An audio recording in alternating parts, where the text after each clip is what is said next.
ഇവിടെ എല്ലാ ദിവസവും മീനൊന്നും വാങ്ങാറില്ലെങ്കിലും വാങ്ങുന്ന സമയത്ത് വൈകുന്നേരത്താണ് കേട്ടോ വാങ്ങുന്നത്.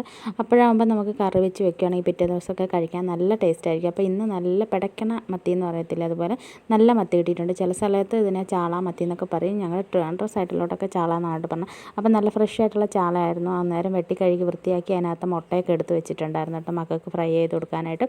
പിന്നെ കുടമ്പുളി ഇട്ടിട്ടാണ് മീൻ കറി വെച്ചിട്ടുണ്ടായിരുന്നത്. കുറച്ചെടുത്തിട്ട് ഫ്രൈ ചെയ്യാനായിട്ട് മസാലയൊക്കെ തേച്ച് വെച്ച് അതൊന്ന് ഫ്രൈ ചെയ്തെടുത്തു കേട്ടോ. പിന്നെ നമ്മൾ ഈ ഒരു മത്തി വാങ്ങിക്കഴിഞ്ഞാൽ എന്തായാലും മസ്റ്റായിട്ടും കപ്പ വാങ്ങും. അങ്ങനെ കപ്പയും വാങ്ങി നന്നായിട്ടൊന്ന് പുഴുങ്ങിയൊക്കെ എടുത്തു.